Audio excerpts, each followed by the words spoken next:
है। चलिए, शुक्रिया वरुण इस पूरे एनालिसिस के लिए। जाहिर तौर पर बाजार के लिए चाय गर्म ही साबित हुई। कुछ सेक्टर्स ने बहुत अच्छा प्रदर्शन दिया तो कुछ सेक्टर्स में हमने देखा कि वहां पर चाल सुस्त जरूर रही है। और अब मोदी सरकार के 1 साल पर बात करने के लिए मेरे साथ जुड़ गए हैं शोभा डेवलपर्स के vice chairman JC Sharma ji. Good morning mister Sharma. ये बीता 1 साल नई सरकार के साथ कैसा रहा?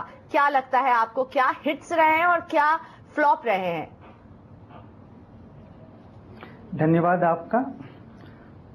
देखिए, पिछला जो 1 साल है, अगर इसको हम आज से 5 साल, 10 साल, 15 साल के वर्षों के गैप के बाद देखेंगे तो समझ में आएगा कि इस साल में हमने जो नींव डाली है वो नींव इस देश के लिए एक सस्टेनेबल ग्रोथ के हिसाब से, एक मील का पत्थर के हिसाब से याद किया जाएगा। हमारी काफ़ी एक्सपेक्टेशंस थी। हमें लगा कि 1 साल के अंदर में हमारे देश की सारी प्रॉब्लम सॉल्व हो जाएगी, तो कई जगह उस परसेप्शन की वजह से डेफिनेटली डिसअपॉइंटमेंट है। बट एक प्रैग्मेटिक सरकार ने देश हित में, जनहित में और इंडस्ट्री के हित में जो भी उन्हें उचित लगा उसकी तरफ में उन्होंने इनिशिएटिव किए।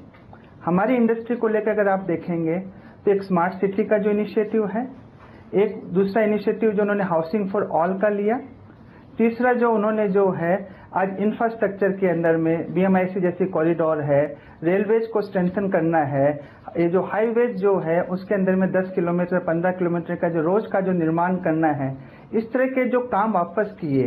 तो मैं तो जो मानता हूं कि जो लोग इसको कहते हैं कि सरकार जो यू टर्न की सरकार है, निश्चित रूप से उसने जो हमारी इकोनॉमी जो एक डाउन एवर ट्रेंड की तरफ जा रही थी उसको उलट करके वापस उसने यू टर्न किया है, जिस वजह से उसका लाभ निश्चित रूप से अभी दिख नहीं रहा है। बट आने वाले 3, 4, 5 सालों के अंदर में निश्चित रूप से इस इकोनॉमी को फायदा होगा। हम 7-8% की जो जीडीपी ग्रोथ की जो कामना कर रहे हैं, शायद उससे अधिक भी जावें। और हमारी इंडस्ट्री के लिए भी जो है, जैसे जैसे जो है land acquisition act, real estate regulation and development act, इनमें कोई न कोई एक नतीजा निकलता है। एक जो है लेंडिंग रेट्स जो है रिजर्व बैंक ऑफ इंडिया 50% कम करी है और कम होता है, तो यहाँ पर भी डिमांड ग्रोथ आएगी और उसमें जो है इकोनॉमिक एडवांटेज जो है हमारी इंडस्ट्री भी ले पाएगी, ऐसा हमारा विश्वास है।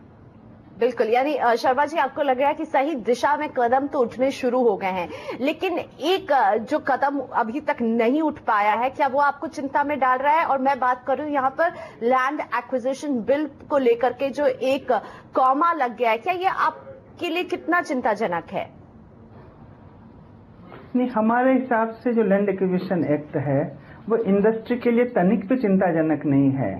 हम तो मानते हैं कि आज लैंड एक्विजिशन एक्ट से सबसे अधिक फायदा जो है फार्मर्स को होगा और सबसे अधिक जो है नुकसान जो है कस्टमर को होगा, क्योंकि अगर 4 गुना या 2 गुना मार्केट रेट से अगर जमीन खरीदी जाएगी तो कहीं न कहीं ये कॉस्ट जो है वो तो एक आम आदमी को भुगतना पड़ेगा।